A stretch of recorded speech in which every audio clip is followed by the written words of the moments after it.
With just 3 races left to go in the Formula One season, some exciting times down here at Sauber as they are getting ready to transition into what will be the new team, Audi. Just a few things about this entire setup that Sauber is going to be doing.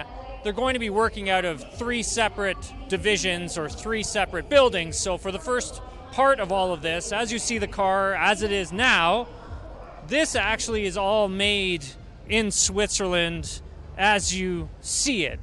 However, as this team transitions into what will become Audi, there will be different parts of this car that are going to be made in different factories.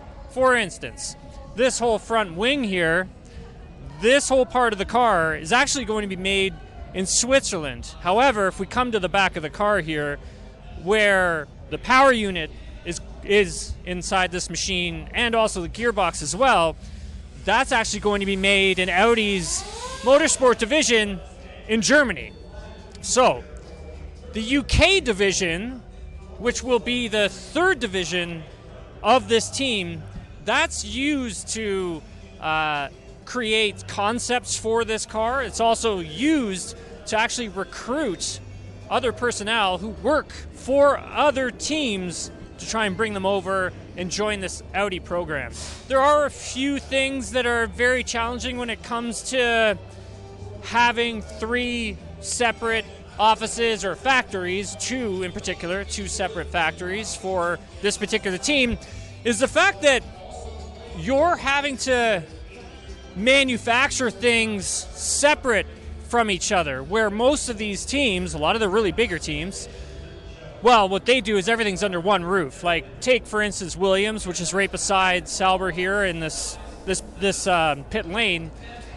Williams actually does everything all in-house. That entire car is built in one factory, aside from the power unit, which is built by Mercedes for Williams. But when you get into the fact that what Audi is trying to do here is really, builds an engine, a power unit separate from the actual car. And there can be a lot of complications when it comes to that. One of the big things being, are these 2 people, these 2 teams talking to each other enough? Let's say that Audi builds the engine, but the main component of the aerodynamics is made in Switzerland, and those 2 factories aren't communicating as well as they probably could. Chances are that the engine could be a little bit bigger than what they had originally planned for to go inside the car. So it's always better to have your team operating under one roof if you can get it.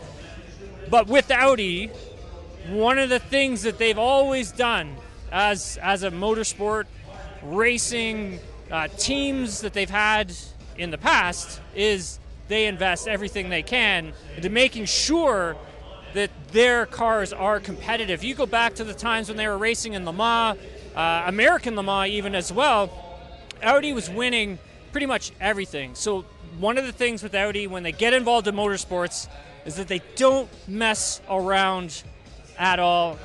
And I think for next season, with Audi coming in, 2026, could be a little bit of a challenge to get things started. Formula One is a different beast compared to the likes of Le Mans, American Le Mans, stuff like that in the past. Now IMSA or WEC over in Europe as well. The thing is that Formula One is that different animal, and you are really having to work hard at trying to make the most competitive piece of machinery that you can. This team wants to be winning championships by 2030. They've stated that. It is a big challenge. We'll see if they can do it. However, having another engine manufacturer, another big OEM on the grid is really good for Formula One. So some really exciting times for Sauber, which will soon become Audi in 2026.